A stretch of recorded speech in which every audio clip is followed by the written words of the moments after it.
Karl Marx के आलोचक thinker जो हैं मैक्स वेबर। आर्थिक नियतिवाद की आलोचना।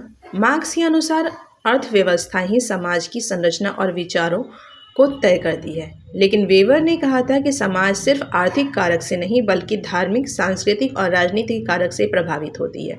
एग्जाम्पल में Protestant ethic and spirit of capitalism में वेबर ने बताया कि धर्म प्रोटेस्टेंट विचार में ने पूंजीवाद को बढ़ावा दिया, सिर्फ अर्थव्यवस्था ने नहीं।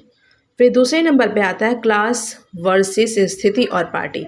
मार्क्स ने समाज को सिर्फ वर्ग संघर्ष के आधार पर समझाया, लेकिन वेबर ने कहा कि समाज बहुआयामी है। क्लास यानी वर्ग, आर्थिक स्थिति सामाजिक प्रतिष्ठा और दल राजनीतिक शक्ति, यानी सामाजिक असमानता केवल वर्ग तक सीमित नहीं है। वर्ग संघर्ष की अनिवार्यता और सहमति।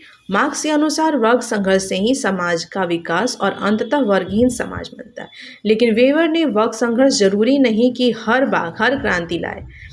हर संघर्ष क्रांति लेके आए। कई बार सुधार, समझौते और वैधता में भी समाज बदलता है। पूंजीवाद का भविष्य।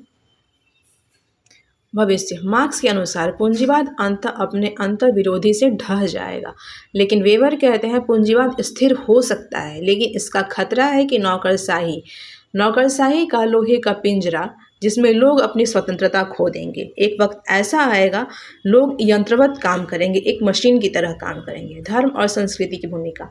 मार्क्स के अनुसार धर्म अफीम है। इंसान में अगर अफीम की लत लग जाए तो लोग अपने करियर को बर्बाद कर देते हैं। कुछ ऐसा ही धर्म के साथ भी है मार्क्स के नज़रों में। मार्क्स कहते हैं धर्म अफीम की तरह है जो पूंजीवाद को बनाए रखने में बहुत बड़ा योगदान देता है। फिर वेबर कहते हैं धर्म सक्रिय भूमिका निभा सकता है, जैसे में प्रोटेस्टेंट धर्म में पूंजीवाद को बढ़ावा दिया गया है।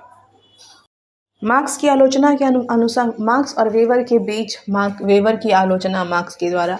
और अब हम लोग जो कुछ इंपॉर्टेंट टॉपिक है, पॉइंट है एग्जाम के पॉइंट ऑफ व्यू से, उसे देख लेते हैं। मिलते हैं नेक्स्ट टॉपिक के साथ। Thank you.